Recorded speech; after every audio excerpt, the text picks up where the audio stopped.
wazi sana kwenye maisha yake, tena yawe wazi daima. Yasiwe wazi tu leo, yawe wazi daima. Akasema mlango wa kwanza ni mlango wa yeye kwenda kwa watu. Mlango yeye kwenda, kutoka na kwenda kwenye maisha ya watu. Huo ni mlango wa kwanza, unatakiwa uwe wazi daima, usifungwe, uwe wazi daima. Akasema mlango wa pili ni mlango wa watu kuja kwake. Mlango wa watu kuja kwake, ambao unatakiwa uwe wazi daima. Mlango wa watu kuja kwake, ambao unatakiwa uwe wazi daima. Huyo ni mwanadamu.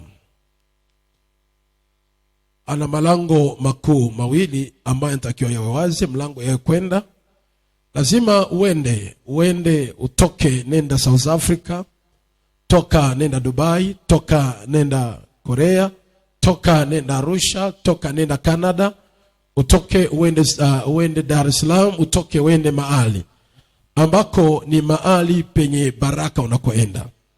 Usitoke kwa sababu ya vita ambavyo vimeinuka juu ya maisha yako. Usitoke kwa sababu tu unaona Mwanza umekaa muda mrefu imekuchosha, ngoja nitoke niende.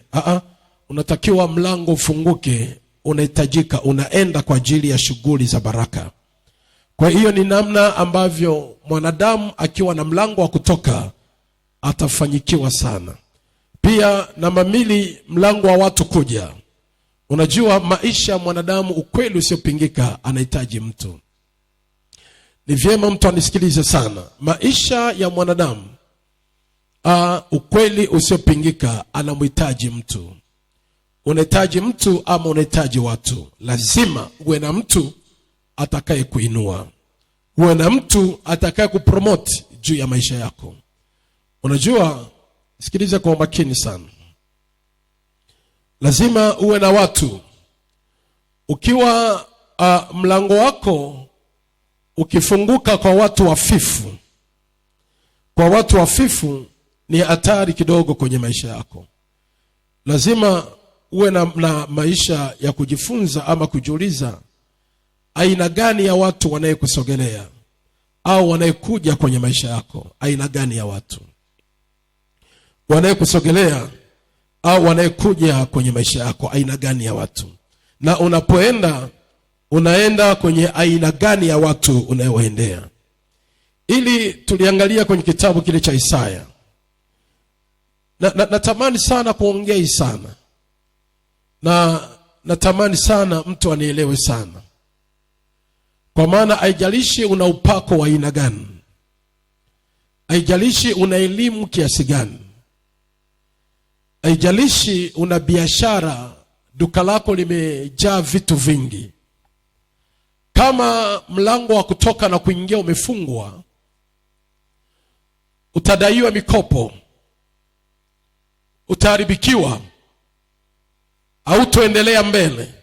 Hata kama una maduka 3-4 na yamejaa bidhaa kweli kweli, lakini tu kama malango makuu mawili ambayo ni ya muhimu sana kwenye maisha ya mwanadamu yamefungwa, hauna mlango wa kutoka kufata bidhaa, hakuna mlango wa watu kuja kwenye maisha yako. Hata kama nimebeba upako sana, sitofaulu.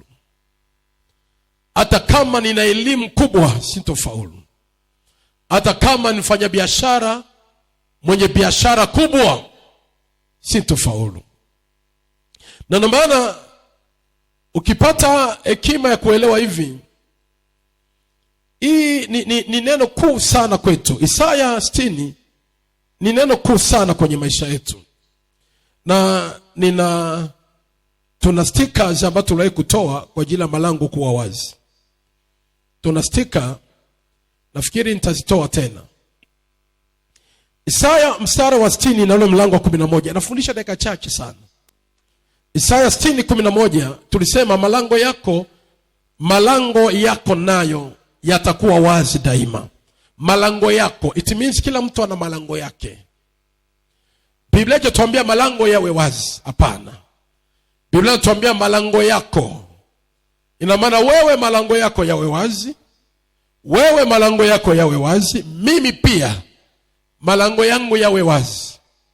Wewe pia malango yako yawe wazi. Wewe pia malango yako yawe wazi. Ina maana hivi, ukiona mtu ambaye aleti mabadiliko fulani kwenye maisha yake, lazima uanze kumkagua kwa ajili ya malango yake. Ukague malango yake, tena muulize, vipi malango yako yako wazi? Barikiwe sana, muulize mwenzio, mgeukie, muulize kabisa, malango yako yako wazi? Ina maana hata ya biashara yako, ya maisha yako, popote yako wazi. Pata hekima sana,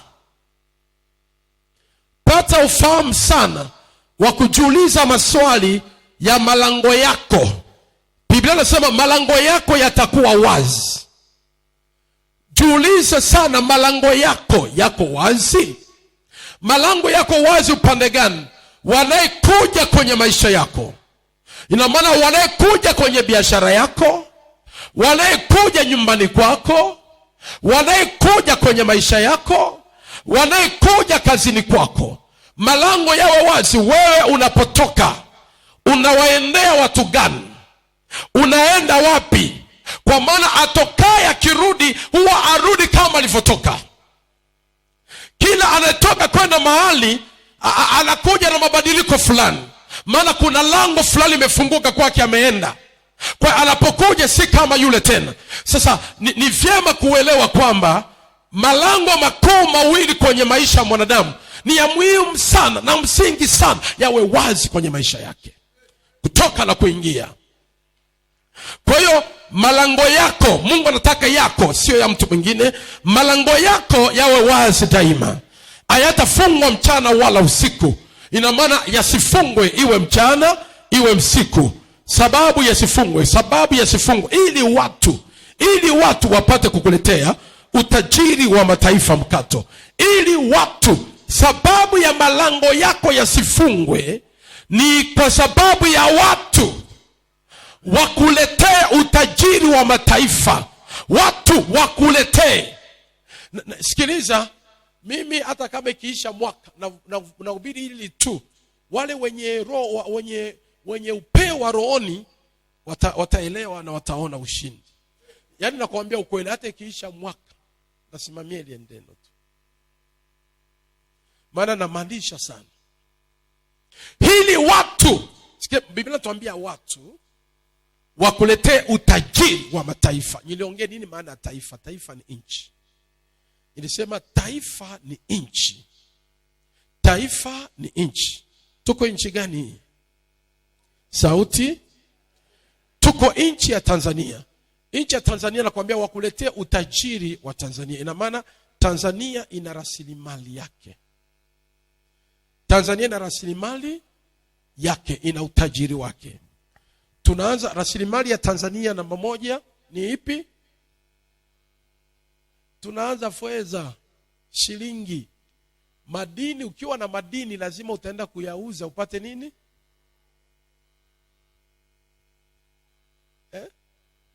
Ukiwa na dhahabu hauwezi kaenda dukani kununua biashara kwa dhahabu. Lazima utauza dhahabu upate nini?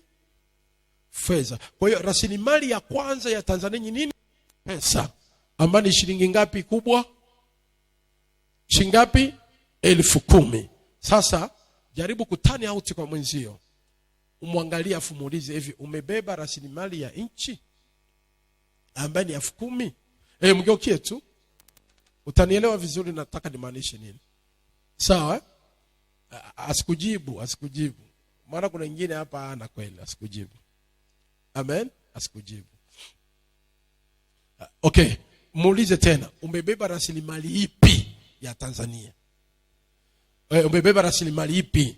Sasa labda mfukoni mwake ana shilingi 100 ambayo rasilimali ya Tanzania. Mwingine na 1,000, mwingine na 2,000, mwingine na 3,000, mwingine na 10,000. Noti kubwa ni ngapi? 10,000. Biblia inatuambia rasilimali ya Tanzania. Tunaongea namba 2 rasilimali ya Tanzania, tuna dhahabu, si ndio hivyo? Tuna dhahabu. Namba 3 tuna almasi. Namba 4 tuna Tanzania Night. Tuongee hivi ndio vya msingi. Kuna vingi, tunaangalia hivi vya muhimu sana. Sasa hebu nikuulize maswali. Kwenye maisha yako wewe mpaka mwaka uanze ama mwaka juzi ulioisha, mwaka jana, nani ushakutana naye alibeba dhahabu na akakupa dhahabu? Bado. Vizuri sana. Nani ushakutana naye amebeba almasi akakupa almasi? Bado. Amen. Nani ushakutana naye okay, tuachane kukupa. Nani ushakaona Tanzania Night? Nina watu mmojaona hapo. Mungu wangu, natakia nifundishe ile somo vizuri. Hatutafanyika. Au jojo Tanzania Night. Unasikiaga? Acha kusikia bwana. Eti anasikiaga. Okay, nani ushagaona almasi? Ambaye ushagaona almasi? Shana almasi. Ushagaona? Moja, mbili, tuna wawili kanisani. We must, tunataka tukatae hili. Amen.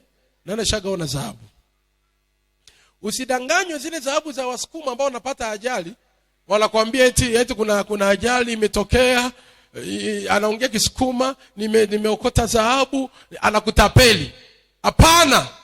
Ushaona dhahabu. Okay, nani ishaga imiliki dhahabu kama yake? Nina mmoja yule tu. Kama yako dhahabu kabisa, hii ni dhahabu yangu. Hatujaingia viwango. Na ndio maana unaona mimi ninachofundisha, na ndio maana nimesema ndabaki na somo hata mwaka. Maana tunataka upeo fulani ubadilike ili uone kama unatakiwa uende viwango gani. Sawa? Sijui mtu ananielewa. Sasa hii nataka wewe uanze kuingia kwenye, tunataka tutoke kwenye wokovu, injili za wokovu. Tunataka tuingie kwenye injili za kifalme. Sasa kwa sababu hiyo nataka nianze kukupa upeo hata maombi yako wewe. Uwe unaomba kwa kujipa imani kwamba ipo siku nitatawala dhahabu, ipo siku almasi, Tanzania Night, pesa kuanzia 10,000. Sasa kama utanielewa haya, utabadilika kwenye kuomba. Mtu ananielewa? Nitabarikiwa ukinielewa hili na nilifundisha hapa. Ukinielewa na nilifundisha hapa, kuna mabadiliko hapa itatokea. Ama niwaache nyinyi siende na level hii. Tubaki na shilingi. Ama tufundishe tu vya kawaida. Haleluya. Inatuambia tunataka rasilimali ya taifa.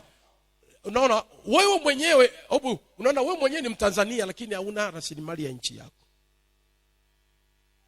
Amen. Hauna shilingi yenyewe 10,000 au itawali. Na hauna. Sasa Biblia inatuambia kwamba watu wapate. Namba 1 haituambie mtu, inatuambia watu. Namba 2 haituambie taifa, inatuambia mataifa. Namba 1 haituambie nini? Mtu, inatuambia watu. Namba 2 haituambie taifa, inatuambia mataifa. Ina maana kwenye maisha ya mwanadamu ana mataifa ambayo yanatakiwa yaje kwake. Sasa tukiongelea mataifa, what we are talking about? Tukiongelea mataifa tunaanza kuangalia akili ya kufikiria kumiliki dola. Maana mataifa sio taifa la Tanzania tu. Tunaangalia taifa la Kenya. Tuko pamoja? Tunaangalia taifa la Kongo, tunaangalia taifa la Marekani. Rasilimali ya taifa la Marekani, hela yao ya kwanza ni dola. Kwa hiyo wewe kuanza kukua viwango vya kwenda, unaanza kuwaza malango yafunguke kwenye maisha yako ya aina ya watu ambao wamebeba nini? Wamebeba nini? Mimi naongea na watu naongea na watu ambao tujaenda pamoja. Wamebeba rasilimali ya nchi ambayo nini? Dola. Tuachana dola, kuna euro. Waliobeba euro. Ukitaka uanze kuleta mabadiliko yako mwenyewe ya kutoka level ya chini kwenda level ya juu, ya kutoka hatua moja kwenda hatua nyingine, lazima uanze kubeba ufahamu ya kujua watu watanijia waliobeba utajiri wa mataifa. Unajua kumbe baraka yangu sio Tanzania tu. Kuna watu waliobeba utajiri wa mataifa. Kuna taifa la Marekani, kuna taifa la Kenya, kuna taifa aina mbalimbali. Hao watu wanatakiwa wanijie kwenye maisha yangu. Sema hivi, kwa jina la Yesu. Sema tena, kwa jina la Yesu. Nafungua mlango wa watu waliobeba utajiri wa mataifa yao. Sema, nafungua mlango wa watu waliobeba utajiri wa taifa lao. Nisikilize. Kumbe Mungu anaongea kwa nini? Mwanadamu bila watu waliobeba mali ya nchi, mwanadamu hajafanyikiwa. Ina maana mtu anahitaji mtu. Sasa unahitaji watu wa aina ngapi? Wa aina 4. Ili ulete mabadiliko kwenye kila ukitendacho na kifanyacho. Sio tu kuwa mcheza mpira tu, hapana. Sio tu kuwa mtu mwenye upako tu, hapana. Unahitaji upako wako ukufungulie malango ya aina ya watu, ili mambo yaende. Haleluya. Sema amen. Tunahitaji aina ngapi ya watu? Watu 4. Namba 1, watu waliobeba utajiri. Watu waliobeba rasilimali. I mean this, watu waliobeba fedha. Ina maana unamtaji mtu aliyebeba pesa, kwa sababu kuna kazi unatakiwa uifanye. Mtu yote mwenye maono. Mtu yote ana maono ya biashara, ana maono ya duka, ana maono ya kazi, ana maono kufanya kitu chochote kwenye maisha yake. Anahitaji watu waliobeba mali. Mtu yoyote mwenye maono ya kusoma, mwenye maono ya kanisa, mwenye maono ya vitu vyovyote kwenye maisha yake, namba 1 anahitaji watu waliobeba mali. Mfanya biashara mdogo anamchicha tu kidogo, wale wanaekuja pale lazima uelewe kuna mteja atakayekuja pale ataomba kwa upunguziwe sana. Na kuna mwingine akikuachia hela anakuambia keep it and change. Yaani amekuachia 10,000 amechukua mchicha wa 400. Baadaye anakuambia baki na 10,000 na kuongezea mtaji. You need someone ambaye amebeba mali ya nchi. Nisikilize vizuri sana. Nisikilize, kama maisha yako yanaharibika ni namna ambavyo watu hawaji kwako. Hili nataka ulielewe sana. Elewa sana. Ni namna ambavyo watu hawaji. Na wanaekuja tunataka tuone aina ya watu watakia waje kwenye maisha ya mtu. Hebu sema tena, kwa damu ya Yesu nafungua malango ya watu. Sema tena, fungua malango ya watu waliobeba rasilimali ya nchi, iwe ya Tanzania, iwe ya nchi nyingine, lakini awe mtu aliyebeba rasilimali ya nchi. Sema, kwa jina la Yesu nafungua mlango wa watu hao waliobeba rasilimali ya nchi kwa jina la Yesu. I'm asking the question. Wewe ni mfanya biashara, wewe una duka.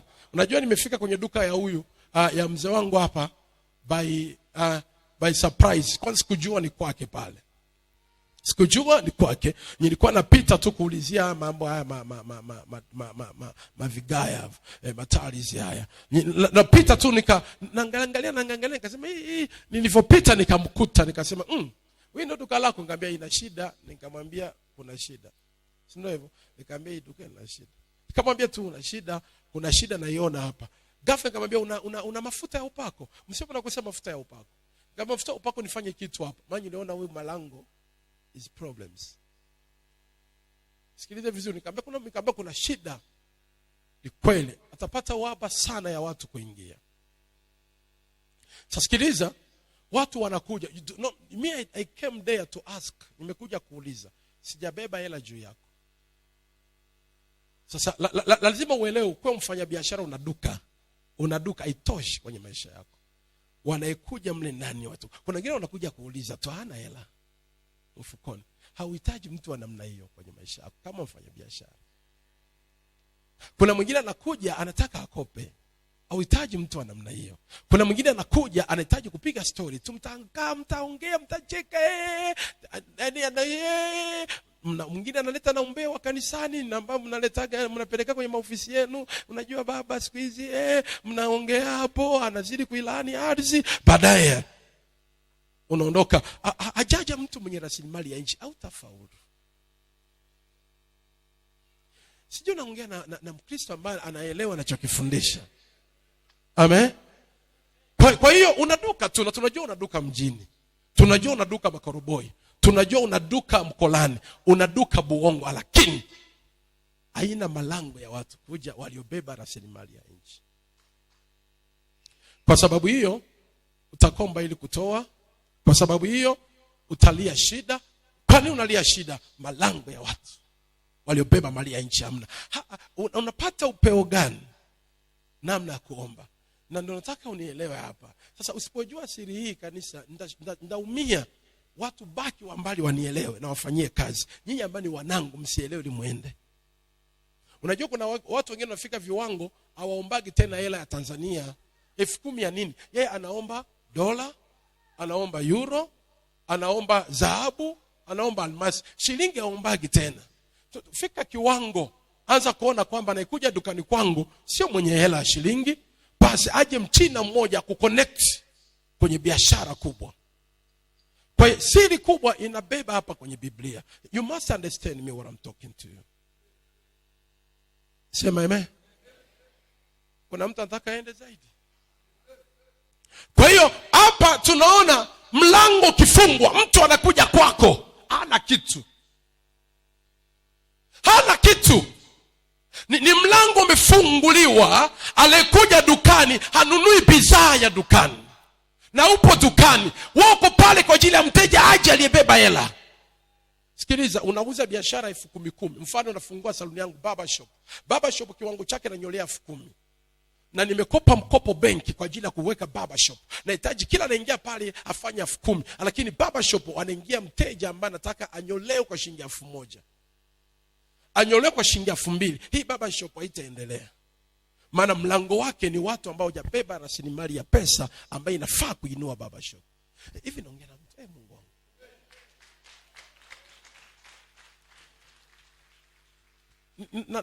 Na nusu saa imebaki. Naomba nisikilize kwa makini. Nataka tuombe sana. Amen. Tuombe sana. Mtu aliyebeba mali. Mtu, you need that man. Ni mtu wa kwanza kwenye maisha yako na mhitaji. For what your vision you have. Kwa ndoto zako ulizonazo. Kwa maisha yako ulionayo. Unahitaji huyo mtu. Huwa na elimu unahitaji huyo mtu. Huwa una upako wa kutosha unahitaji huyo mtu. Huwa you need this man. Huyo mtu utampataje? Ajaji hivi. You must pray about that. Omba juu ya huyo mtu. Sikiliza, usiwe tu una nyota ya sura nzuri, lakini wanakuijia wote si wa kutoa mahali kwenu. Hawana chochote, watafanya nini? Watakuharibu. You need that. Unahitaji huyu. Nisikilize sana. Hichi kitendo nimekifanya Dar es Salaam kilishangaza sana watu na maombi yakabadilika hapa. Ni namna ambavyo Mungu alinifunuliage zamani na siwezi kuacha kulifundisha hili. Waliobeba utajiri wa nchi. Sikiliza, kukutana na Mnigeria kwenye maisha yangu. Mnigeria tukakutana pale Simba Hotel. Naongea naye, anakuja kunyoa na nyoa, naongea naye. Tunaongea naye akanipa $100 niende nikachange Mwanza Hotel. $100. You must kutana na mtu. Kuna watu wana hela. Kuna mtu kikutana naye kwenye maisha yako akawa sababu ya kuisurprise maisha yako. Akawa sababu ya kuchange. Aliyebeba mali ya nchi. Aliyebeba rasilimali. Usijifungie. Pray about this. Hallelujah. Januari mpaka leo. Nani ulikutana naye aliyebeba mali ya nchi akakununulia hata simu, akafanya jambo? Angalia, ukiona mambo yanaribika kwenye kazi. Usisemi, unajua kuna maneno mnaongea biashara ngumu. Don't say that. Don't say that. Hapana, nisikilize hii siri nataka niongee na wewe. Sikilize cha nataka kuongea na wewe. Usisemi biashara ngumu Madorini. Useme mna hela, hapana. Kuna watu wana hela. Kuna watu wana hela, lakini wewe haujafungulia mlango wa watu waliobeba hela. Unanielewa? Useme watu wana hela, hapana. Kati yenu nyinyi wote kuna mna hela hapa, kila tujui. Amen. Wapo kuna mtu ana hela ya chama 300,000, mwingine ana hela ya sijui ya mkopo 500,000, kuna mwingine ana $1,000,000, kuna mwingine ana ngapi? Mna hela hapa, lakini hatujui. Amen. Ila Unajua kinachowajua mna hela ni nani? Kinachojua mna hela ni watu wafuatao. Namba moja, wewe mwenyewe unajijua una hela, si ndio hivyo? Namba mbili, Mungu anajua una hela, si ndio hivyo? Namba tatu, shetani anajua. Namba nne, rasilimali ya nchi, ardhi. Hii ardhi unaikanyaga hiyo, inakujua umebeba rasilimali yake.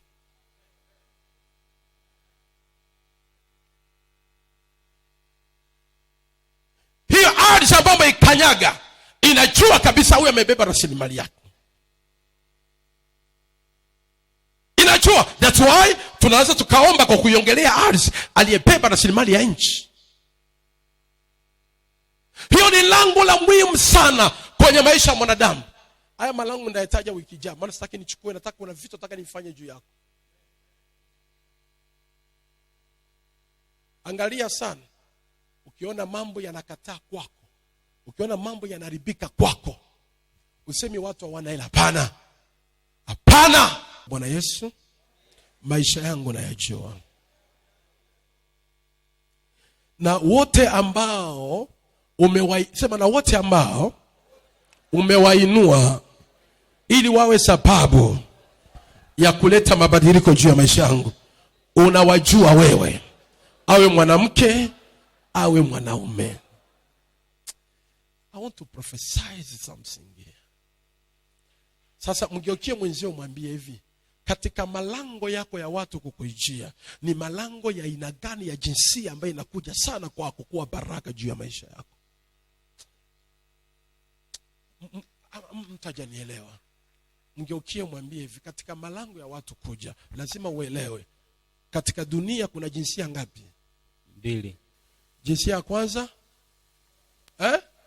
ya kiume, ya pili.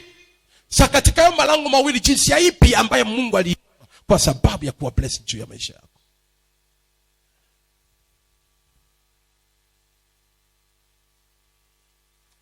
Tunahitaji mafundisho zaidi. Tunahitaji mafundisho ili uanze kuelewa. Nisikilize, kuna mlango amba kuna watu, mlango wa baraka yake ni jinsia ya kike. Ijapokuwa ni mwanaume, ijapokuwa ni mwanamke, lakini baraka zako zipo kwenye jinsia ya kike. Na ndio zinakuja kukubariki. Ukipata unabii wa kujua, utaelewa jinsia ya kike mimi ndio baraka yangu. Na sio kila jinsia na kusogelea wao unatongozaga tu kwa sababu una akili ya kujua. Wanakuja kwa ajili ya kutoa baraka juu yako. Kuna wengine jinsia ya kiume. Sasa muulize mwenzio, unajua jinsia ipi ilibeba baraka kwako? That is, sasa hivi ndio vitu ambavyo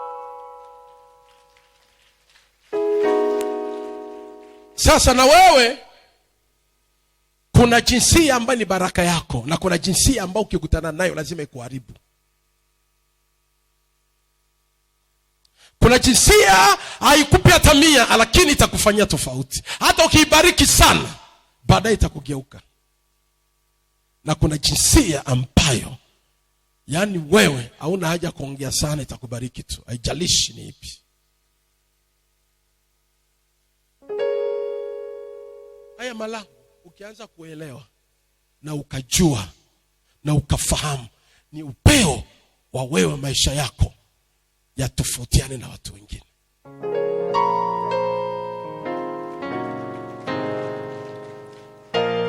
Sema kabla mwezi haujaisha. Sauti tena, kabla mwezi haujaisha, nafungua mlango wangu. Biblia inatuambia malango yako. Sema nafungua. Pray about yourself. Pray. Sitaki mtu awe mvivu kuomba. Nina dakika chache nataka nifanye juu yako. Sitaki mtu awe mvivu kuomba. Mtu mvivu kuomba ni mtu ambaye hataenda. Maana chochote tunachokifundisha, Mungu anatuma neno ili akuponye. Chochote tunachokitaka kinakuja kwa njia nini? Ya maombi. Neno linatumwa. Yes. Ili sasa upipokee vile vilivyomo ndani ya neno, vinakuja kwa njia nini? Prayer. If you don't pray, ukiwa na shida za kuomba ndo problems. Open your mouth. Fungua kinywa, omba. Sitaki niende na wewe sana, nataka niende hatua kwa hatua. Watu walibeba pesa, hatua kwa hatua. Hapa bila tuambia mali ya nchi, bado imetuambia wafalme. Sieni haraka na wewe. Imetuambia wafalme. Wafalme lazima uwe na watu wa serikali ambao watakutambulisha kujitambulisha. Uwe na watu serikalini. Lazima uwe na watu, mlango watu wa serikalini. Uwe na watu. Hii tuachane nayo kwanza. Tuko hapa kwenye mlango wa watu wenye pesa.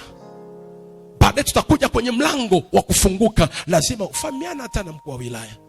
Fahamiana hata na mtu. Unajua kuna issues zingine mpaka ujue na watu wa kiserikali ndio mambo yaende. Kuna mtu hapo utakutana naye atakuintroduce.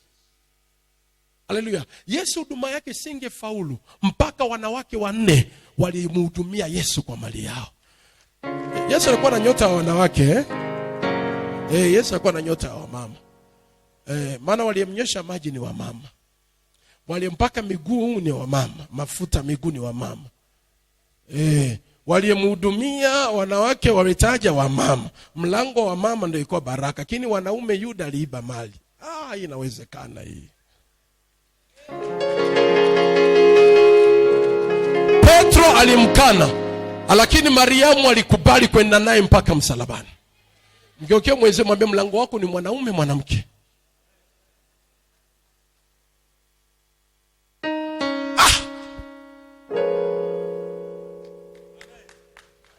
Sema amen. Sema amen. Elewa mlango. Soma Biblia vizuri. Alikuwa kwa Simeoni mkoma na ndio alimkaribisha Simeoni, akampa chakula. Mwanamke alipokuja akampaka mafuta, akamwacha Simeoni akaenda na mwanamke.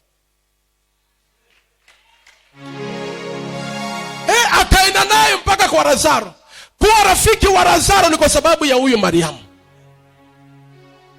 Mpaka Lazaro anakufa, Yesu akuendaga. Yesu anarudi, Masa tu ndo anampikia kwenye miguu. Yesu alikuwa na nyota ya wamama.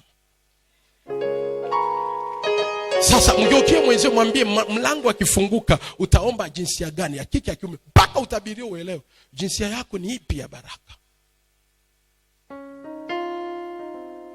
Haleluya. Sema amen. Sema tena amen. Hebu inua mikono, sema kwa jina la Yesu. Sema kwa jina la Yesu. Kwa jina la Yesu. Jioni ya leo. Jioni ya leo. Mchana wa leo. Mchana wa leo. Kabla mwezi hujaisha. Kabla mwezi hujaisha. Ninafungua mlango wangu leo. Kwa mlango wangu leo. Nafungua malango yangu leo. Kwa malango yangu. Ya watu waliobeba utajiri wa taifa. Nasema juu ya jinsia ya kike. Nasema juu ya jinsia ya kiume. Ambao ni Mungu aliungamanisha mafanikio yangu na jinsia hiyo. Nafungua malango yao. Na waleta watoke mbali. Na watoa mashariki. Na watoa magharibi. Na watoa kaskazini. Na watoa kusini. Na waleta kwangu. Shakondurubo shakapa. Reteke shapapa. Marabu shatata. You must know this. Elewa hili. Kama wewe ni mtoto wa kike na umeolewa na mume wako, nyota yako sio jinsia ya kiume kukubariki. Utashangaa ndani mume wako akupe hata chochote. Na ni umeo akida kupi zawadi yoyote, na ni umeo akupe baraka yoyote, maana haipo huko. Nyota ipo kwa mwanaume, malango yafunguke. Ngombe na wao sehemu ya kukupa baraka. Na namuona kama mke wangu, mume wangu haja kununulia kitenge, mume wangu haja kunipa pesa, maana baraka yako haipo kwa mwanaume. Baraka zako ni kwa jinsia ya kike kama wewe. Lazima uelewe, na mbaya zaidi ukiwa mtoto wa kike, baraka yako ipo kwa wanaume jinsia ya kiume. Marafiki watakufuata wa kiume. Mume wako ataona wivu juu ya maisha yako. Kumbe wale ndio sababu ya maisha yako kwenda. Lazima uelewe kwa lazima kujua. Yes. Sijaongea mtu ananielewa vizuri. Nani ananielewa? You must know this. Natakiwa uelewe kwamba unakuta mke wako jinsia ya kiume ndio marafiki, ndio wanambariki, ndio wanamtendea makubwa. Jinsia ya kike inamsaliti sana. Lazima uelewe milango ya baraka ya nyota yake waliungamanishwa na pesa ni jinsia ya kiume.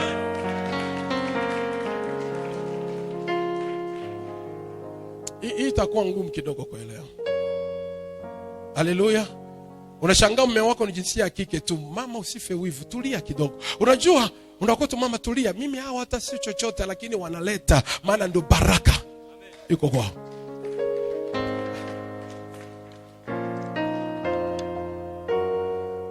Haleluya. Sema tena amen.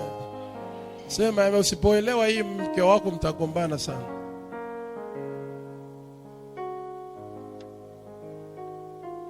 Sipoelewa hili mume wako mtagombana sana. Mbona wewe tu wanaume ndio nakuletea yaani nashangaa wanaleta tu. Hiyo ni malango ya nyota wao wamebeba pesa. Sasa hawajakwambia tu mwanze kuwa na mahusiano, acha wabebe pesa. Na ndio maana kuna namna kutenda. Ndio Biblia inatuambia kwamba muwe na akili kama nini? Muwe na upole kama ua, lakini akili yenu iwe kama nyoka. Ina maana kwamba unajua hawa ni baraka yangu, lakini usiingie mambo mengine. Sasa nataka niombe na wewe. Nataka tuombe. Amen. Sababu ya malango kufunguka. Tukasema sababu ya mlango kufunguka ni ile nyota ambaye Mungu aliweka ndani yako. Ni ile nyota ambaye Mungu aliweka ndani yako. Sasa fahari kwa fahari, nyota zinazidiana. Kuna nyota, kuna mtu nyota yake, unajua hapo ndio unatakiwa ujielewe. Unaweza ukaomba nafungua nyota ya mataifa mbali, wewe nyota yako sio ya Ulaya, ni buongo hapa. Watakayefunguka.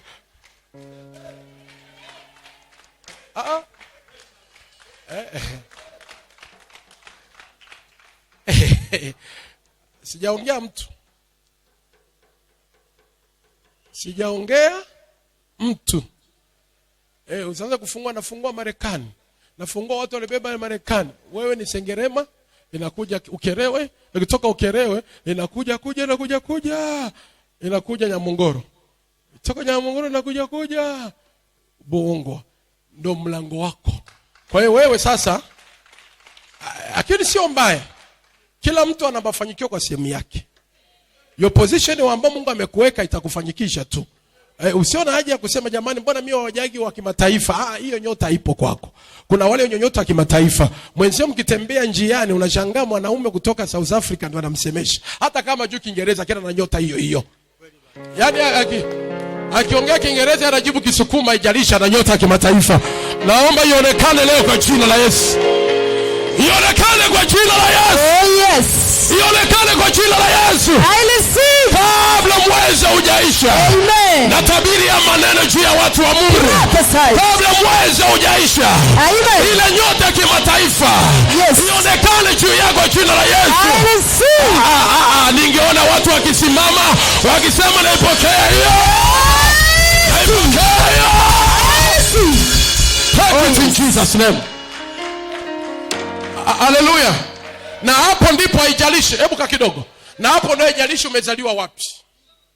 Haijalishi umezaliwa wapi, haijalishi umri wako, haijalishi urefu wako, haijalishi weusi wako, haijalishi weupe wako, haijalishi kabila gani, but there's something inside ambayo inastahili mataifa ya kusujudie. Kwa hiyo nyota sasa ndio sababu nimeongelea watu wenye rasilimali ya nchi.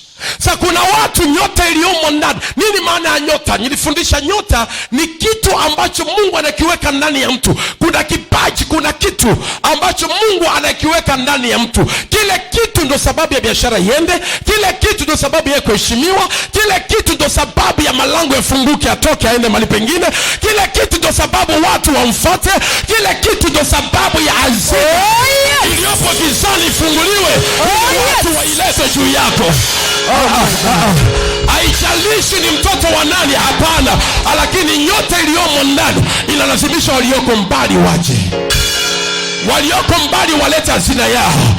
Walioko South Africa waje na hazina yao.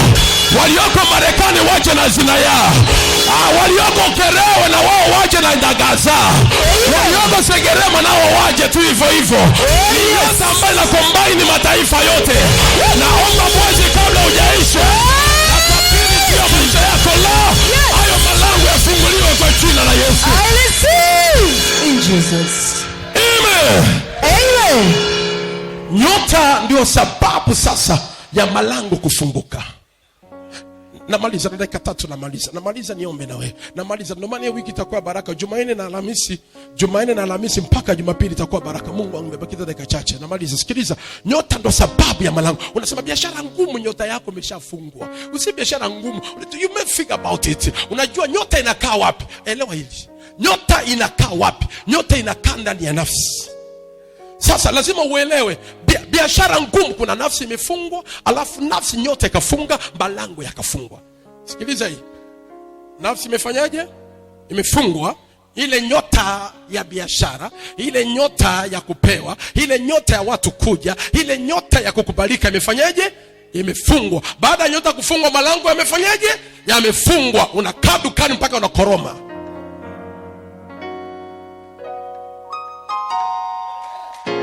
Unakaa unasubiria hakuna, maana hakuna mlango wa kutoka. Kipi mtu akusujudii kwa sababu wewe ni mtu? Kuna kitu kinamlazimisha kusujudia. Mtu akusujudii baraka kwa sababu wewe ni mtu. Kuna kitu kinalazimisha baraka. Yes, Papa. Haleluya. Haijalishi umri. Kuna heshima ndani. Sikia nikwambie, cha kimungu ndio kinaheshimiwa, sio umri. Katika umri ndakusalimia kama kaka, ndakusalimia kama baba, ndakusalimia kama shangazi, lakini cha kimungu ndani ndio basi obey it, kiheshimu, kisijudie, kiamkie, maana ni cha kimungu ndani ambacho kinaleta heshima. Hicho cha kimungu ndani ndio nakiongelea, kinakufungulia mlango. Kikifa hicho, kazi inaharibika. Hiyo nyote kifa, hiyo biashara inakufa.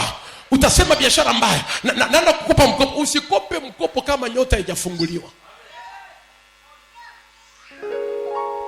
Itaishia kwenye madeni tena. Mzee, unanielewa?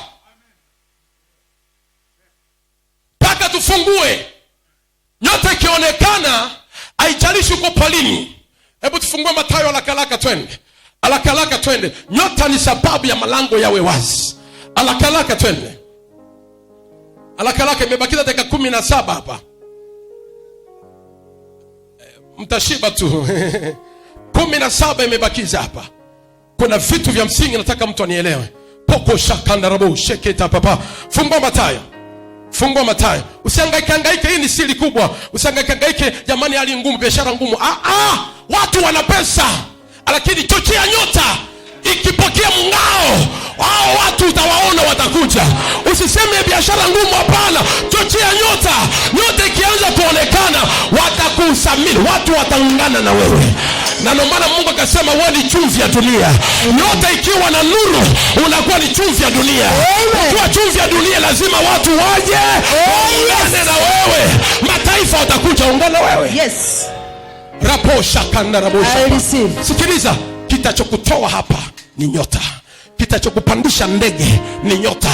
Kitachokutanisha na wale waheshimiwa, sio wewe, sio CV yako, ni ile nyota itakukitisha nao. Haleluya. Nabarikiwa na hii. Hebu fungua Mathayo. Nabarikiwa na hii Mathayo sura ya 2. Biblia inaongea hivi, Yesu alipozaliwa katika Bethlehemu ya Wayahudi zamani za mfalme Herode, tazama mamajusi wa mashariki walifika Yerusalemu wakisema, yuko wapi yeye aliyezaliwa mfalme wa Wayahudi? Kwa maana tuliona nyota yake mashariki, nasi tumekuja kumsujudia. Very good. Tumekuja kumsujudia. Namba 1, yuko wapi mfalme? Kwa nini mfalme? Wanamuuliza nani? Wanamuuliza mfalme. Wanamuuliza mfalme Herode. Wanamuuliza mfalme Herode, yuko wapi mfalme aliyezaliwa? Kwa maana tumeona nyota yake.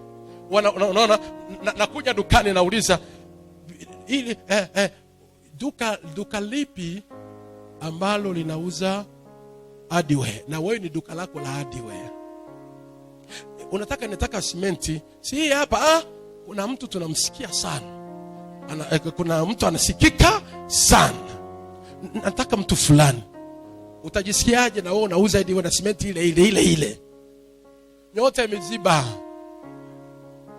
umefunikwa. Mzee anaenda kwa mwingine, anasema kuna dada fulani tunamtafuta, ana stationery hapa jirani. Si unataka nini? Tuna tape tu, tutakutepia, tutakupunguzia bei. Anakutepia shilingi ngapi? 1000. Tutakufanyia 500. Namtaka yeye, tutakufanyia 300. Nakutaka yeye. Nyota haivuti. Kuna kitu ambacho wanakitaka kinawavutia, wamtafute yule dada. Sasa unaona, biashara ngumu. Issue sio biashara ngumu, nyota imesha fungwa. Kuna giza ambaye haiwaleti watu.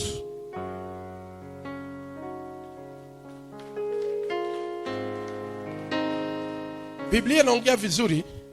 Mamajusi waliobeba hazina wanaenda Yerusalemu, wanamuuliza Herode, yuko wapi mfalme aliyezaliwa? Tumeona nyota yake, tumeona nyota yake mashariki. Herode anashangaa, una mfalme tena zaidi yangu?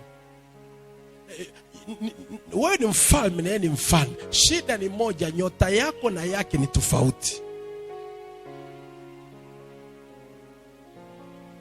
Naongea ni kweli, wote ni wafanya biashara wa nguo, lakini yule dada, yule mama, yule kaka, nyota yake inatuvutia tuone kwake. Mfalme yupi aliyezaliwa hapa tena Yerusalemu? Yeye tumeona nyota yake. Ina maana nyota yake ni kweli, wote ni wafalme, lakini nyota yake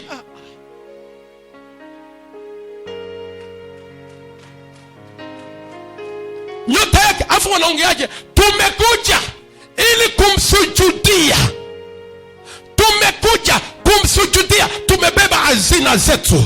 Tumeona nyota mashariki ya mbali, tulikuwa mashariki ya mbali tukasikia taarifa kuna nyota. Tumekuja kumsujudia mtoto mdogo. Yesu anaulizwa maswali, amezaliwa wapi? Wanamna hiyo hawazaliwagi Bugando, hawazaliwagi Seketure, hawazaliwagi Butimba, KMC mtawapata, wanazaliwaga hata nyumbani na manesi wa nyumbani, lakini kuna nyota yake.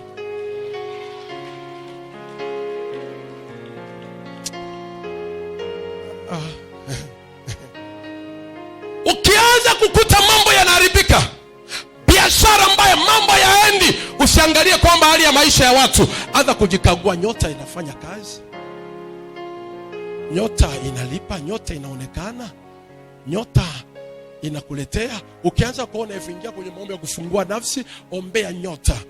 Kale kuna kitu kama ndani, kwa sababu kamefunikwa, kamefungwa, mlango umefungwa. Hakuna mlango kabisa, yani hakuna mtu anayekuja kufanya chochote, hakuna baraka. Nyota ile. Na ndio maana hii mwezi kabla hujaisha, fungua moyo kuomba juu ya nyota. Sema kwa jina la Yesu, ile nyota yangu ya biashara, ile nyota yangu ya kupendwa, ile nyota yangu ya kwenda juu, ile nyota yangu ya kwenda juu, naifungua leo kwa jina. Naifungua leo kwa jina. Sema tena, ile nyota yangu, ile nyota yangu ambayo ni sababu ya kunifungulia malango ya marafiki, kunifungulia malango ya marafiki, marafiki wa Korea, marafiki wa Korea, marafiki wa nchi za mbali, marafiki wa nchi za mbali, marafiki wa South Africa, marafiki wa South Africa. Na inua nyota leo, inua hiyo nyota leo, na ichochee nyota leo, chochea nyota hiyo leo. Naomba usilale na uondoe usingizi. Nataka dakika chache ukiomba kwa imani hapa. Ukitoka hapa leo, ile nyota itakuwa na mng'ao wa tofauti. Na ukitoka hapa leo ukienda, kuna wengine watakuuliza hivi ulikuwa wapi? Kuna wengine watakuuliza imekuwaje? Nimesema hivi, nyota yako itakuingiza mahali. Nyota yangu inibadilishie biashara, nyota yangu inifungulie malango, nyota inifungulie malango ya watu kuja kwenye biashara, waliobeba mali ya nchi. By faith today is your day.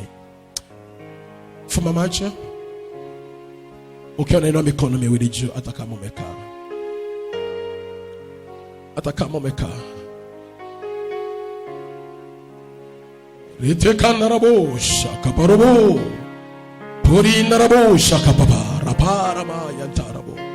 That's why you can see the problems. Na ndio maana jichunguze, uelewe tatizo lako. Sio ile kulialia na kuhangaika. Hujavaa mavazi ya kifahari, haujavaa vitu vya muhimu. Hapana, nyota imeshafunikwa. Nyota imeshafunikwa. Nyota imeshafunikwa.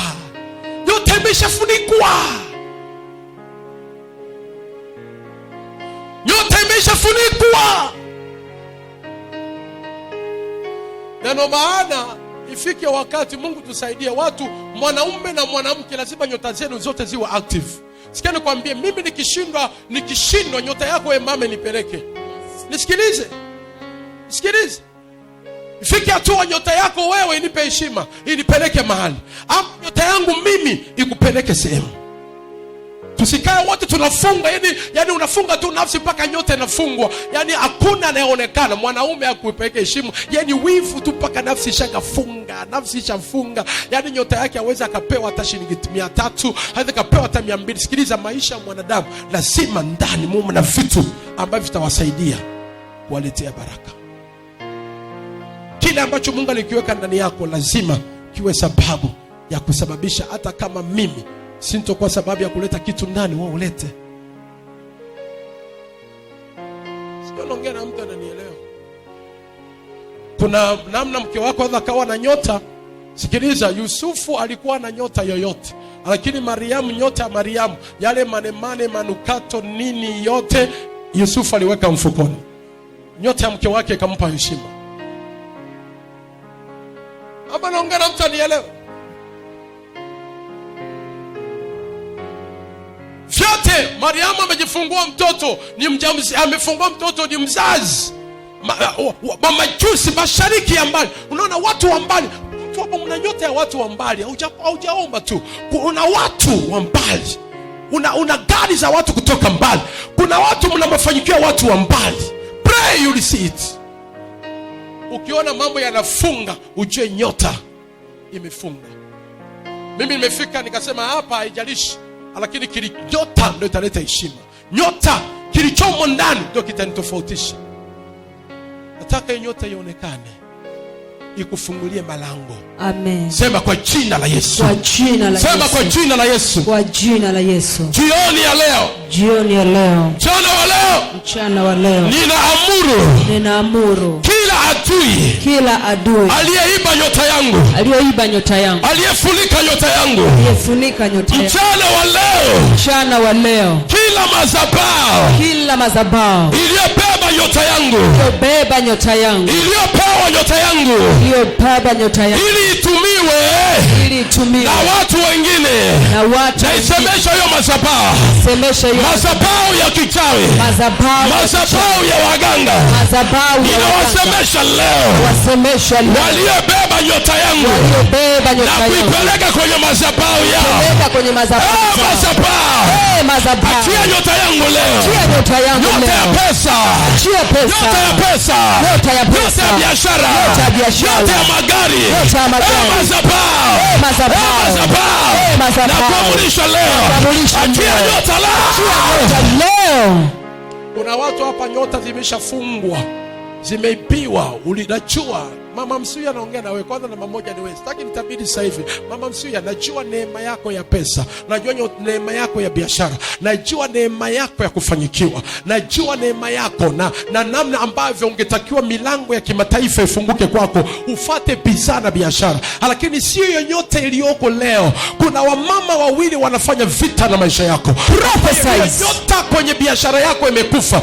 Biashara yako imekufa. Umerogwa sana. Kuna vyakula utakuwa unalishwa kwenye ndoto, na si mara moja, mara mbili, mara tatu utakuwa na viota. Unalishwa vyakula. Ni namna ambavyo hao mama wawili wanaitafuta kujaribu na zaidi uame pale kwenye biashara uliopo. Na jinsi navyoona moyo wako unafika wakati unawaza kubadilisha biashara, unawaza kutoka pale, ama ukabizi uuze yale maduka, uanze mambo mengine. Ni kwa sababu tu wanafight nyota yako. Huyu kijana ambaye alikuwa anafanya biashara juu yako, huyu kijana kupona kwake sio rahisi, maana kuna mkono wa adui ambao umefanyika juu yake ili mauti yatokee. Na wewe mawazo yako na akili yako uliungamanishwa na huyu kijana, na ndio maana kuna vitu ambavyo nisikilize, ni mambo hayataenda mpaka haya yakae sawa. Sitaki nitabiri sasa hivi. Nataka niombe juu ya watu. Unajua kuna watu kiwaangalia mpaka wanasema hivi, wewe ni kama huyu. Nilikuwa namwambia huyu, na mbona unaona nyota ya pesa kwako inakuaje? Unakuaje unasema pesa hamna, biashara hapana, unakuwa mmefungwa. Biblia inasema hivi, alipofika usiku, kuna mtu mmoja alipanda mbegu nzuri katika konde lake, akapanda mpunga ule mzuri, ngano ile nzuri. Alipotoka kwenda nyumbani kwake, moyoni mwake alifurahia akijua kwamba nilichokipanda kwenye shamba langu ni kizuri na kitaniletea matunda kesho na baraka. Ilipofika usiku akalala. Alipolala akaja adui yake. Biblia inaongea vizuri. Akaja adui yake akapanda magugu. Akaja adui yake akapanda magugu. Alipofika asubuhi kuja kuangalia shamba yake inaota magugu, na wakati alipanda ngano ile nzuri. Mwanadamu yote akijisahau kuwa na Mungu, akijisahau kuomba, akijisahau, yupo adui yake. Hakuna siyekosa adui. Una adui yako ambaye anakutafuta kwa gharama yoyote. Una adui yako na vita vyako wewe mama. Vita vyako wewe lazima uelewe ni jinsia yote ya kiume ya kike, lakini ya kike sana lazima wanafanya vita juu yako. Hii lazima ulielewe sana kwako. Na pale dukani kwako ni wamama wawili ambao Bwana ananionyesha wanafanya vita juu yako. Hawataki uendelee na biashara pale. Utakuwa unapata roho ya kukata tamaa, unapata ile kusinzia, unapata kushindwa, unatamani sijui ubadilishe, ufanyeje, utashindwa, utachoka, utaona hata vya kuomba sivyo, vya kusali sivyo, utaamua tu unakaa dukani, lakini vipato si kama mwanzoni. Na hii ni namna ambavyo na kuona nyota ya pesa. Mwanzoni ulipofika hapa niliongea na wewe, naona uwezesho wa pesa na namna ulivyosaidia watu wengi na namna ambavyo watu wamefanikiwa juu yako. Amen. Lakini leo hii sio hivyo tena. Na ndio naona nyota inaenda kufifia sana. Maana hii biashara kuna namna imedrop sana, si kama ilivyokuwa kawaida. Ni nini ile nyota? Na huyu kijana kweli bila shaka alikuwa na nyota nzuri. Ana nyota ya biashara. Huyu kijana ambaye ni mgonjwa, kijana wako ambaye ni mgonjwa, ni kweli ana nyota ya biashara. Ni kweli kana uwezo mzuri, lakini kameshakamatwa. Lazima akatapata amani tumboni. Tumboni kwake kuna shida. Lazima atakuwa anapata maumivu tumboni, atapata maumivu kifuani, atapata maumivu mgongoni. Maana kuna vitu vingi amelishwa vya kishirikina. Na hivyo vitu ndio vinatesa maisha yake mpaka leo. Na huyo kijana na kuelekea kuna dalili ya mauti ambayo itaanza kutokea kwake. Naomba unifungue zaidi. Sema kwa jina la Yesu. Kwa jina la Yesu. Toa sauti, sema kwa jina la Yesu. Kwa jina la Yesu. Sema ile nyota yangu. Ile nyota yangu. Iliyonitoa chini. Iliyonitoa chini. Ikanipeleka juu. Ikanipeleka juu. Iliyonitoa sehemu moja. Iliyonitoa sehemu moja. Ikanipeleka sehemu nyingine. Ikanipeleka sehemu nyingine. Can you think about? Ulijaribu ukajenga. Can you think about ulijaribu kuanza biashara? Leo hii imedrop. Jiulize ile nyota ambayo ulifaulu kuanza biashara, kwa nini katika leo? Ujui imefunikwa. Think about ulipambana ukajenga. Leo hii mbona pesa unashindwa kwenda? Elewa kwamba kuna mashambulizi, nyota imeshafungwa, hauwezi ukaenda. Ulipambana ukaanza ka biashara kadogo kaendelea. Leo hii biashara ngumu unataka kuiacha. Why? Ile nyota ambayo ulikupa biashara, ile nyota imeenda wapi? Imefunikwa. You must pray about it.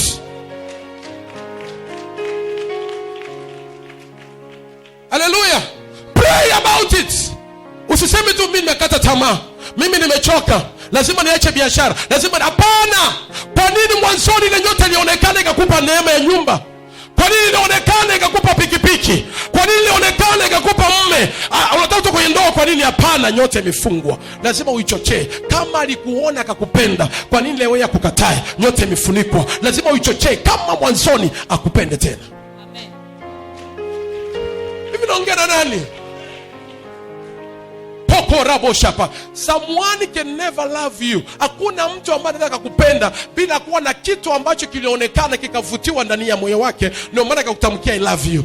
Hakunaga mtu yoyote. Ina maana kwamba kuna kitu ambacho alikiona kikambariki, kikamfurahisha, akakwambia nataka wewe mke wangu, ama nakupenda wewe mchumba wangu. Leo hii amekukataa, anaenda mbali. No!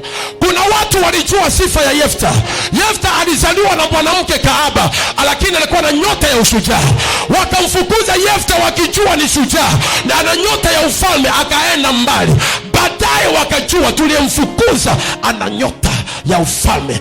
Na Yefta alikuelekea kule, aliendelea kuwa vizuri na Mungu. Wakamfuata tena, wakamrudisha tena, wakamsujudia tena, wanataka awe kichwa chao tena. Naomba jioni ya leo, aliyekupenda mwanzo amekuacha, atakurudia tena kwa jina la Yesu. Oh, yes. Aliyekukataa mwanzo na alikupenda mwanzo atakurejea tena. Uliyefanya naye biashara mwanzoni mkaenda vizuri, leo hii hataki kukupa bidhaa. Hapana, ninainua nyota hiyo tena, naitabiria nyota hiyo tena. Ile nafasi ilikuwepo ya manager ambayo imepotea, na inua hiyo nyota ionekane leo, urejeshwe sehemu yako tena kwa jina la Yesu. Yes. You must understand this, I'm teaching to you. Elewa hili amana alifundisha. Kwa nini tena akutamki vyema? Imefunikwa. Sema kwa jina la Yesu. Kwa jina la Yesu. Natabiri juu ya nyota yangu. Natabiri juu ya nyota yangu. Ile nyota yangu ya pesa. Ile nyota yangu ya nyota pesa. ya biashara. Nyota ya biashara. Nyota ya kupendwa. Nyota ya kupendwa. Ninajitabiria leo. Najitabiria leo. Naisemesha leo. Nasemesha leo. Ipokee uhuru. Ipokee uhuru. Ipokee nguvu. Ipokee nguvu. Ipokee mng'ao. Ipokee mng'ao. Kwa jina la Yesu. Kwa jina la Yesu. Ile nyota yangu. Ile nyota yangu. Ambaye Mungu aliweka ndani yangu. Aliweka ndani yangu. Ikanifaulisha. Kujenga.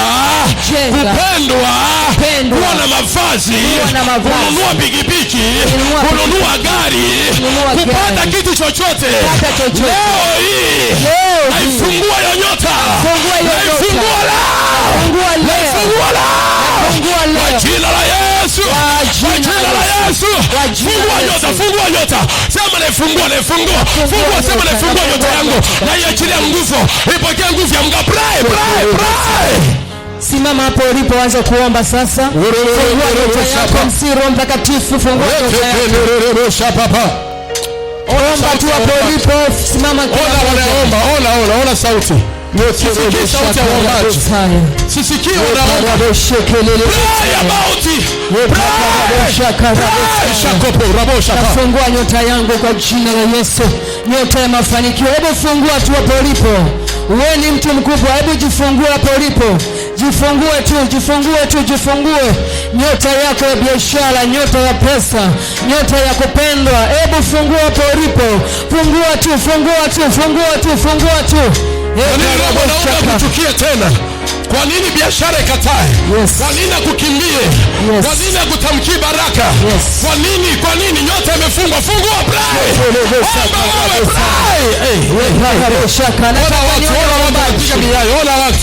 Ona watu waombe. Omba nyota ifunguliwe. Omba, itaonekana leo. Itaonekana leo. Itaonekana leo. Pray my daughter, pray my son, pray. Pray, pray, pray, pray. Inua nyota yako, inua nyota, inua nyota. Inua nyota, inua nyota yako, inua, pray. Ya paparabosheketekele besaya. Hebu acha masiala, hebu omba kwa ajili ya nafsi yako. Fungua nafsi yako hapo ulipo, ujue umebeba nini ndani ya maisha yako. Fungua nafsi yako hapo ulipo. Ukifungua nafsi ndio chanzo cha baraka, chanzo cha kupendwa, cha kuonekana. Hebu fungua tu hapo ulipo. Fungua, fungua, fungua, fungua, fungua. Adui anajua nyota yako na ameifunga. Hebu jifungue tu hapo ulipo. Acha kuomba katika hali ya kawaida. Hebu chemka, fungua nafsi yako, fungua nafsi yako. Nazana kuomba, fungua nafsi yako.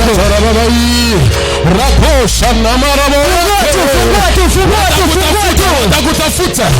Utatafutwa. Utatafutwa.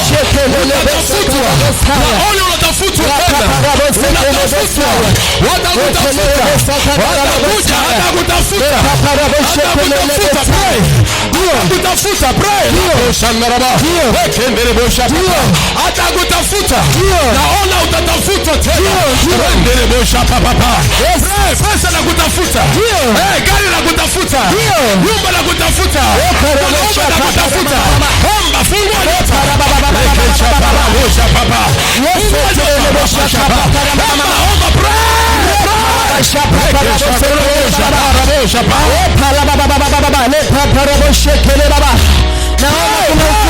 Omba, Naona kuna ufunguzi hapa. Chemka kufungua nafsi yako.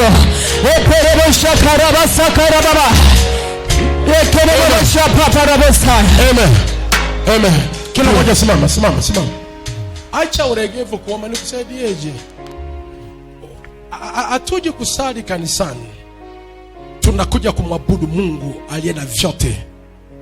Na lazima mabadiliko ya mtu anayeabudu aingiage nyumbani mwa Mungu kama alivyokuja na akatoka vile vile. Anayeabudu lazima kuwepo na utukufu mwingine. Anayeabudu lazima wingu la Mungu liende na yeye. Anayeabudu lazima kitu kifanyike. Kwa hiyo naomba unielewa haya ambayo nafundisha. Dakika 15 ambayo nimebakiza juu yako, jitahidi kuitumia vizuri. Ukiona unashindwa kuomba, ujue ni mateka tayari ya nafsi. Na kama ni mateka ya nafsi, hautaingia. Sikia nikwambie, haijalishi alikupenda kwa maneno gani, haijalishi alikupenda kwa kukupa nini, haijalishi alikupenda kwa jinsi gani. Nyota ikifungwa tu, nafsi ikifungwa, nyota imefungwa, elewa kwamba atakuacha hata kama unafanya nini. Na baada ya kuona semina hii, kuna watu wanaanza kuona nyota zao zinaonekana. Na ndio maana mtu anaanza kubarikiwa kufanya kitu juu yako. Nisikilize nikwambie, kuna vitu mimi naona watu hapa, mimi naona wanangu hapa. Kuna watu hapa mna vitu kuna watu wana mali yako. Haujawahi kuwaona, kuna watu ambao hujawahi kuwaona wewe. Kuna watu wapo wamebeba nyumba, wamebeba gari, wamebeba vitu vya baraka juu yako. Haujawahi kuwaona, wapo juu yako. Sababu ya kufungua malango yao ndio hii hapa. Hebu na mikono sema madhabahu. Unajua mchawi akitaka akuharibu, mshirikina yoyote lazima aende kwenye madhabahu ya waganga. Ataiba nguo yako ya ndani, chochote kile, ili apeleke kwa waganga. Waganga wakafunga nafsi, wakaibeba nyota yako ile, ukaanza kutembelea nyota sio yako, mambo yakaharibika. Mahali kwa waganga wa kienyeji kuna nyota nyingi za watu. Lazima tuvunje madhabahu. Madhabahu inahusika sana. Can you think ulifaulu kajenga, ulifaulu kawa na chombo cha usafiri. Why now today everything is blocked? Kwani kitu kifunge kila wakati. You must think atui amepambana ile nyota yako ya kuingiza pesa. Na hii ndo neema ipo ya kuingiza pesa. Una nyota ya kuingiza pesa, lakini aziingii leo tena. You must pray hard about that things. Sema kwa jina la Yesu. Kwa jina la Yesu. Madhabahu ya waganga wa kienyeji. Madhabahu ya waganga ambao walipeleka nyota yangu, ambao walipeleka nyota yangu, ambao walipeleka nafsi yangu, ambao walipeleka nafsi yangu. Haijalishi ni ndugu yangu ndo alipeleka, haijalishi ni ndugu yangu alipeleka, haijalishi ni nani alipeleka, haijalishi ni nani alipeleka. Nasemesha hiyo madhabahu, nasemesha hiyo madhabahu, naiongelea madhabahu, naongelea hiyo madhabahu kwa jina la Yesu, kwa jina la Yesu. Madhabahu, madhabahu uliyepeleka nafsi yangu, uliyepeleka nafsi yangu, ninaamuru moto leo, naamuru moto leo, ikuteketeze leo, ikuteketeze leo. Nalipua hiyo madhabahu, nalipua hiyo madhabahu, nalipua hiyo madhabahu, nalipua hiyo madhabahu kwa moto wa Roho Mtakatifu, kwa moto wa Roho Mtakatifu, nalipua hiyo madhabahu, nalipua hiyo madhabahu. Sema fire, fire, fire, fire, fire, fire. Sema madhabahu, madhabahu uliyefunga nafsi yangu, uliyefunga jioni ya leo, jioni ya leo, natuma moto, natuma moto, ikuteketeze, ikuteketeze. Nalipua madhabahu, nalipua madhabahu, nalipua madhabahu, nalipua madhabahu, nalipua madhabahu. Hata kama hujui, sema nalipua madhabahu hiyo, uliyefunga nafsi yangu, uliyefunga nyota yangu, nyota ya biashara, nyota ya ndoa. Nalipua madhabahu, madhabahu ya waganga, madhabahu ya kichawi, nalipua madhabahu. Baba, tuma moto sasa, tuma moto, tuma moto. Ipo madhabahu inayohusiana kufunga, tuma moto, tuma moto wewe, ruhusu moto wa madhabahu. Hebu tuma moto, tuma moto, tuma moto, tuma moto, tuma moto, tuma moto katika ulimwengu wa roho. Hebu ruhusu moto, ruhusu moto, ruhusu moto, ruhusu moto uliofunga maisha yako, ruhusu moto uliokamata maisha yako. Tuma moto, tuma moto, tuma moto, tuma moto. Fire, fire, fire. By fire, fire, fire. Fire. Tuma moto, tuma moto, tuma moto. Tuma moto. Tuma moto, tuma moto. Fire, fire, tuma moto, tuma moto. Wewe acha kuomba kiuregevu, pray. Futa hiyo madhabahu. Lipua hiyo madhabahu. Uachie nafsi yako. Piga hiyo madhabahu. Teketeza. Lipua madhabahu. Washa moto. Washa moto. Washa moto. Fire, fire. Lipua madhabahu hiyo. Teketeza madhabahu hiyo. Washa moto madhabahu hiyo. Lipua madhabahu hiyo. Fire. Fire. Fire.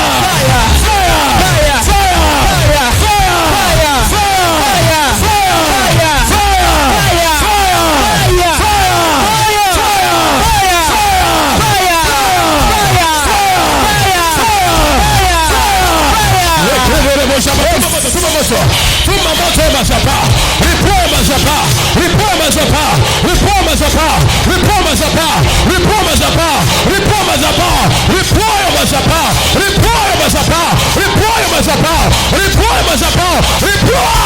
Washa moto, washa moto, washa moto, washa moto, washa moto. Nataka nione waombaji. Hebu omba, omba, omba, omba. Hebu tuma moto, tuma moto, tuma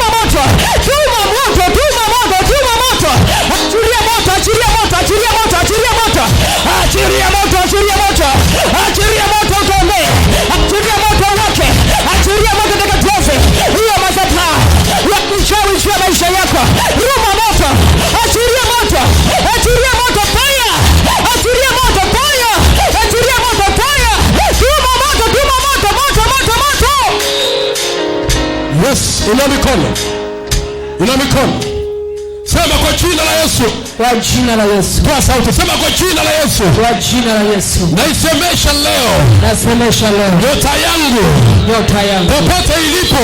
Popote ilipo. Nairudisha leo. Narudisha leo. Narudisha nyota ya kazi. Narudisha nyota. Narudisha nyota ya kupendwa. Nyota ya kupendwa. Nairudisha leo. Narudisha leo. Ile nyota yangu. Ile nyota ya pesa. Ya pesa. Ya kazi. Kazi. Ya umeneja. Nairudisha leo. Kwa jina la Yesu.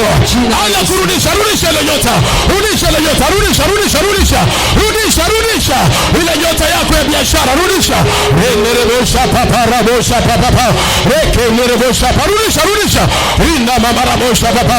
Rudisha.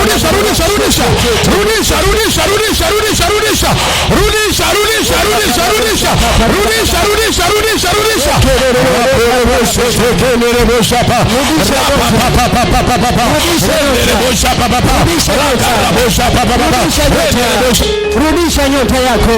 Nyota yako ya pesa. Ulikuwa unapokea pesa nyingi. Ulikuwa unapata pesa nyingi.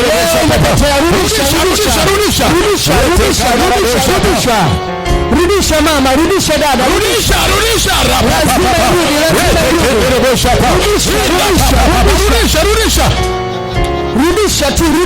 Rudisha.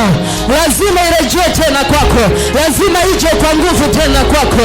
Lazima urejeshe tena. Hebu rudisha nyota yako. Rudisha nyota yako ya kazi. Rudisha nyota yako ya pesa. Hebu omba tu, rudisha. Lazima pesa zije tena. Lazima upokee tena. Lazima ubarikiwe tena. Rudisha. Unatania wewe. Hebu rudisha nyota yako. Rudisha nyota mama. Rudisha nyota dada. Rudisha nyota sasa. Ita nafsi yako hiyo. Nyota yako hiyo. Rejesha. Hebu itoe mbali, ilete. Hebu ikusanye, ilete. Hebu ilete.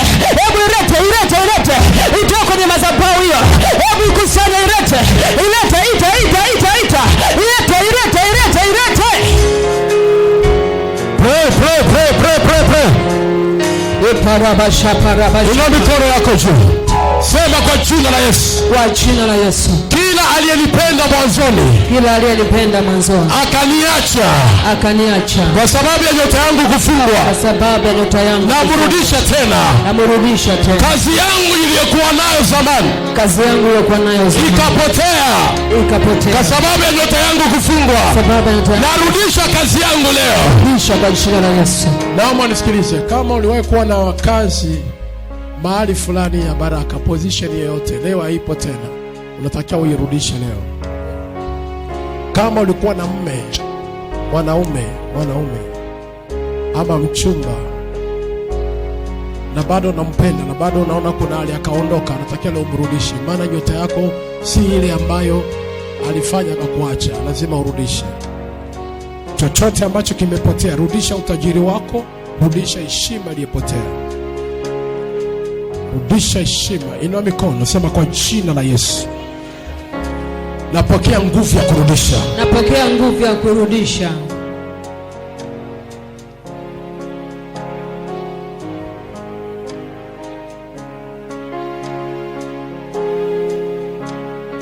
Inua mikono yako. Wewe unatakiwa urudishe.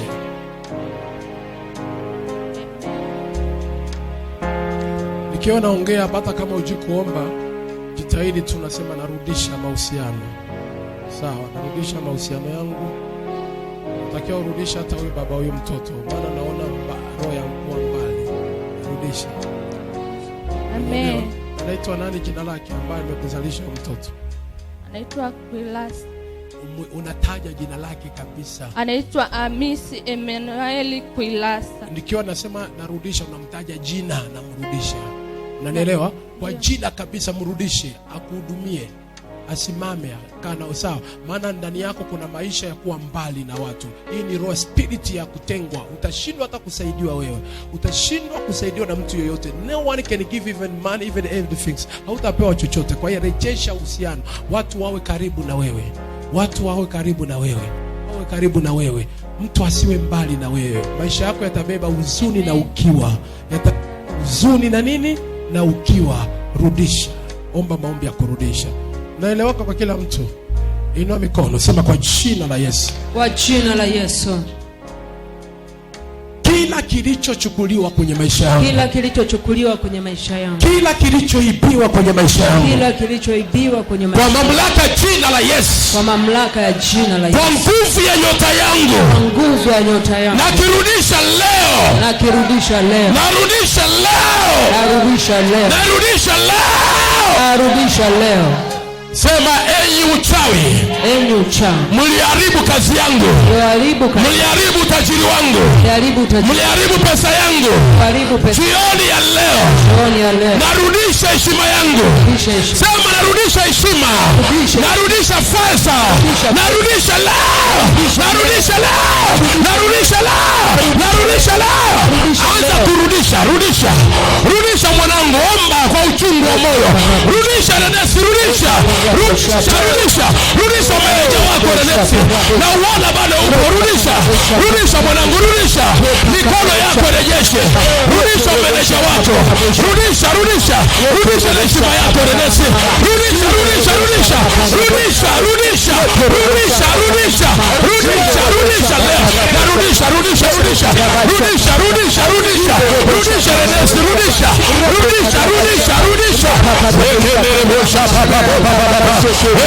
Rudisha heshima ya pesa, rudisha, rudisha, rudisha nyota ya fedha, rudisha, rudisha, rudisha, rudisha, rudisha, rudisha mwanangu, rudisha, rudisha, rudisha, rudisha, rudisha, rudisha, rudisha, rudisha, rudisha, rudisha, rudisha, rudisha, rudisha, rudisha, rudisha, rudisha, rudisha afya, rudisha, rudisha ile kazi yako, rudisha mwanangu, rudisha, rudisha, omba, rudisha, rudisha, rudisha, omba, rudisha, rudisha, rudisha, raposha, rudisha, rudisha, rudisha mewako, rudisha,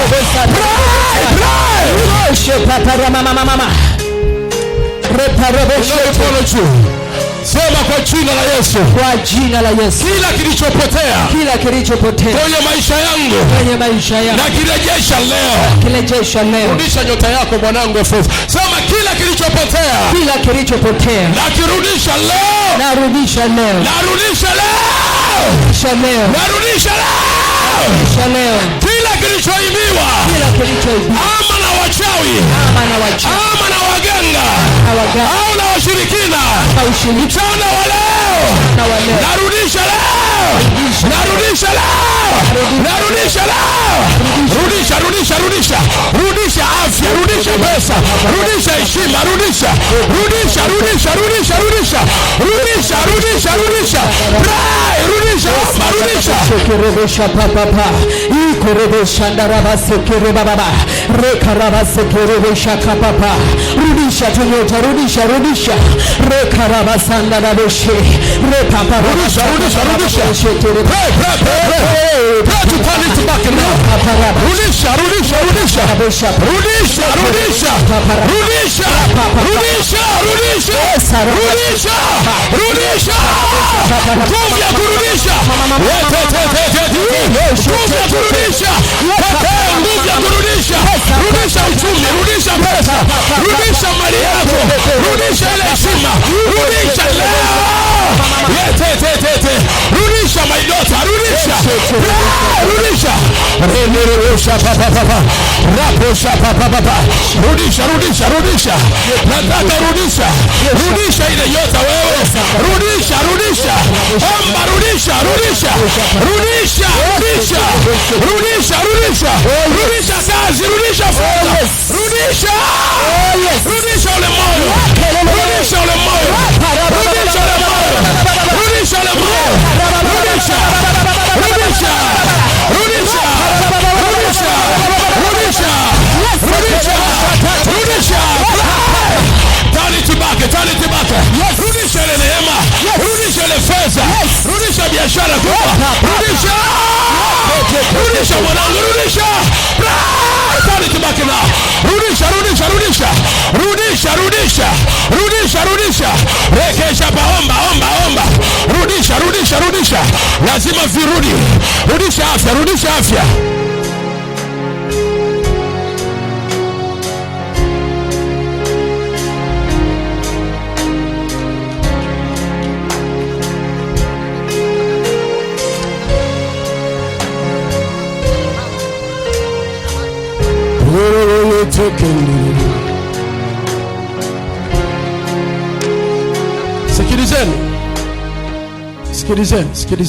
Sikilizeni.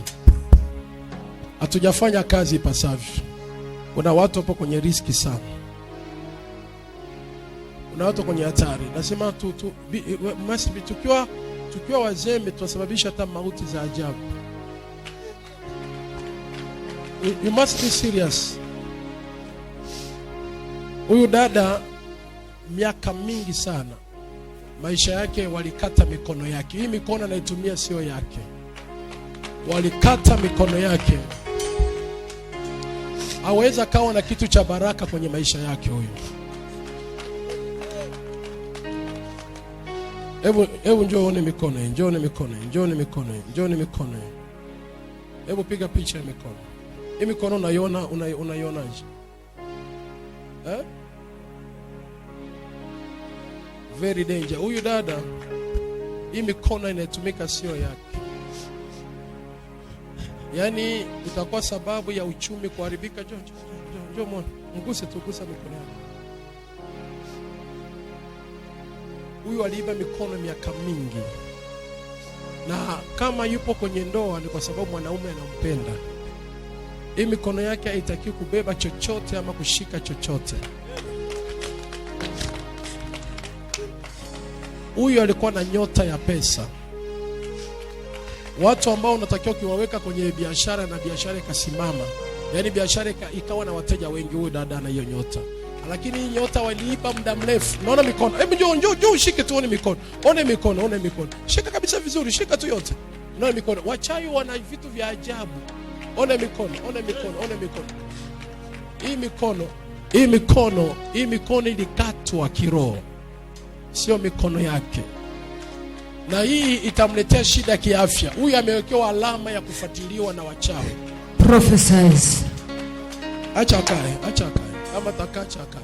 Amelekewa alama kufuatiliwa na wachawi. Ni toka kwenye asili ya kwao. Kufuatiliwa na wachawi. Maisha yao lazima yaharibike, wasio na maisha imara. Na ndio maana hii mikono iko hivi. Ya ajabu sana. Kuna huyu hapa na huyu dada mwingine. Huyu mwenye ndani ya blue. Huyu hapa, huyu anayevaa nguo ya blue. Huyu hapa. Huyo dada. Huyo naye ana shida. Watu ambao wameibiwa mikono yao ili wasifanye chochote kile. Na huyu dada akiwepo. Kuna huyu hapa pamoja na yule pale. Yaani ili wasifanye chochote kwenye maisha. Hata kama ukiwa na ujuzi wowote waache tu, usishughulike na jambo lolote. Ni kwa sababu ya mikono yao ndio imerogwa, imeletoa shida.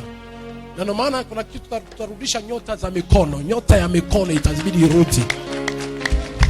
Maana kuna watu mlikuwa mnashika fedha vizuri. Leo hii haushiki mpaka unajiuliza nini? Na ukishika tu kinapotea. Ukishika hata kichwa chochote kinadondoka. Yaani vinapitiliza tu. Wameiba nyota yako ya mikono. Sasa tukitaka tuwe serious na maombi ya kufungua, Mungu na tunahusiria ibada mapema. Tutabiri na tufungue. Ibada za Jumanne uzurieni, ibada za Jumapili zihudhurie. Ni problems, ni hatari. Unaona? Huyu dada kama wewe nafsi yako ndio imekuwa shida, nafsi yako iko mahali. Na tena ambao wameataki nafsi yako ni jinsia ya kiume. Wanaume ndio wameataki nafsi yako. Ambaye maisha yako leo. Unajua kuna watu kiwaona unashangaa wana nyota nzuri ya kufanyikiwa kitu ya nothing. Unajiuliza ni nini? Atu yamefunga nafsi muda mrefu. Naomba ushike ile bahasha uliyobeba, ishike ile bahasha. Yaani aisee wini, tutakia tutabiri sana juu ya maisha ya watu. Tutabiri sana na tuombee watu sana. Tuombee watu sana. Ili twende lazima tufungue malango. Unaona kama sikawa haujaenda kama vile unatakiwa uende. Bado kuna roho ya tunasema ulemavu wa kiroho. Ulemavu wa kiroho, yani kwenda kwa kustaka. Sikawa unaenda kwa kustaka. Na sasa hivi kila unachokiplano kukifanya akifanyikiwi. Na muda mrefu sijaongea na wewe Sikawa. Ni muda mrefu sijaongea na wewe. Lakini uko kwenye staka. Na unajua unashambuliwa na nani? Wewe au ushambuliwi na ndugu zako? Unajua kitu cha ajabu, au ushambuliwi na ndugu zako? Unashambuliwa kwanza, jamii ya kwanza ni majirani na wanakuzunguka. Ndio wanakushambulia wewe. Majirani wanakuzunguka. Yaani adui zako wewe hata hawapo kazini, hawapo kwenye familia yako.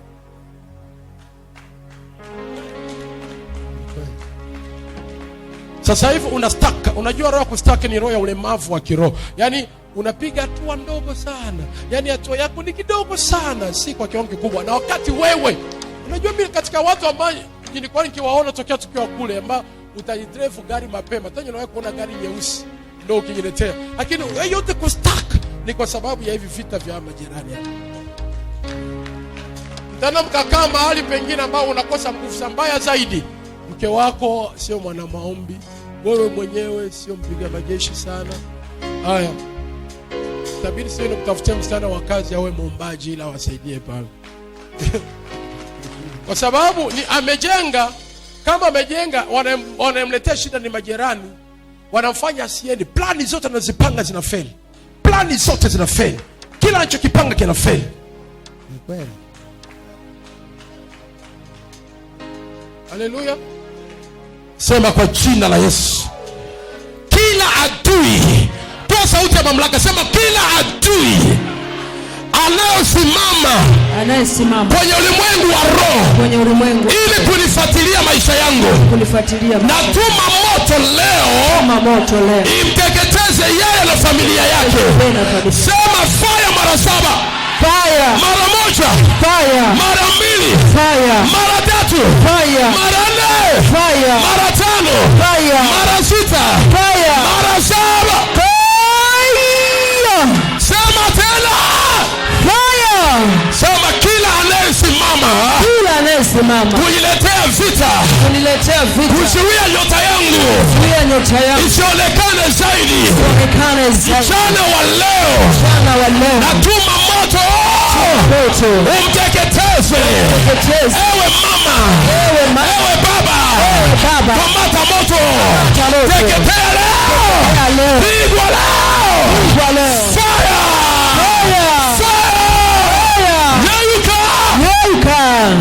Jesus. Piga Yesu makofi yenye nguvu na vigeregere.